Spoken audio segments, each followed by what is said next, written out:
दुनिया भर में जो लोग कुपोषण को दूर करने के लिए लगातार काम कर रहे हैं, मैं उन सभी को भी बहुत बहुत बधाई देता हूं। भारत के हमारे किसान साथी, हमारे अन्नदाता, हमारे कृषि वैज्ञानिक, हमारे आंगनवाड़ी और आशा कार्यकर्ता कुपोषण के खिलाफ आंदोलन का एक बहुत बड़ा हमारा मजबूत किला है, मजबूत आधार है। इन्होंने अपने परिश्रम से जहां भारत का अन्न भंडार भर रखा है, वहीं दूर सुदूर गरीब से गरीब तक पहुंचने में सरकार की बहुत मदद की है। इन सभी के प्रयासों से ही भारत कोरोना के इस संकट काल में भी कुपोषण के खिलाफ मजबूत लड़ाई लड़ रहा है। साथियों, आज फूड एंड एग्रीकल्चर ऑर्गेनाइजेशन के लिए भी एक महत्व का दिन है। आज इस महत्वपूर्ण संगठन के 75 वर्ष पूरे हुए हैं। इन वर्षों में भारत सहित पूरी दुनिया में एफएओ ने कृषि उत्पादन बढ़ाने, भूखमरी मिटाने और पोषण बढ़ाने में बहुत बड़ी भूमिका निभाई है।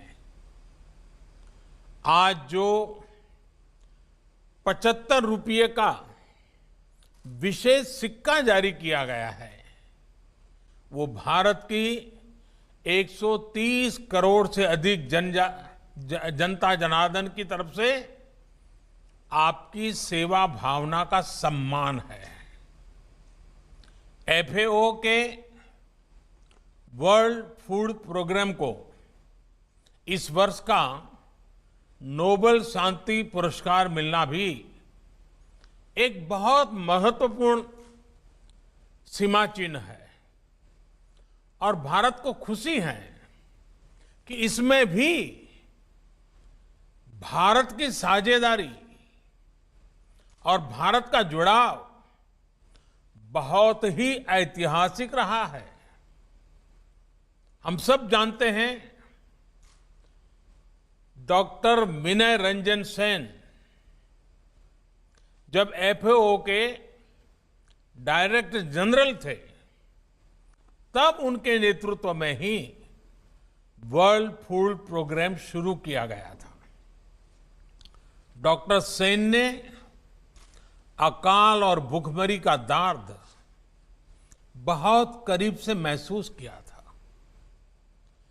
पॉलिसी मेकर बनने के बाद उन्होंने जिस व्यापकता के साथ काम किया, वो आज भी पूरी दुनिया के काम आ रहा है। वो जो बीज बोया गया था, आज उसकी यात्रा नोबेल प्राइज तक पहुंची है। साथियों, एफएओ ने बीते दशकों में कुपोषण के खिलाफ भारत की लड़ाई को भी बहुत नजदीक से देखा है।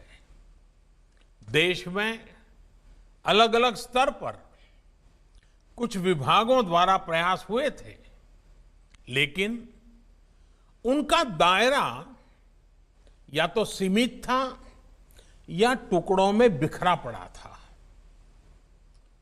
हम जानते हैं, छोटी आयु में गर्भधारण करना, शिक्षा की कमी, जानकारी का अभाव, शुद्ध पानी की पर्याप्त सुविधा न होना, स्वच्छता की कमी, ऐसी अनेक वजहों से हमें वो अपेक्षित परिणाम नहीं मिल पाए थे जो कुपोषण के खिलाफ की लड़ाई में मिलने चाहिए थे।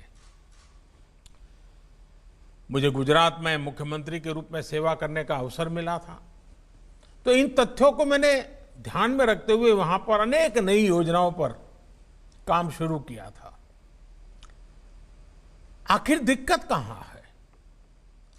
नतीजे क्यों नहीं मिल रहे हैं और नतीजे कैसे मिलेंगे?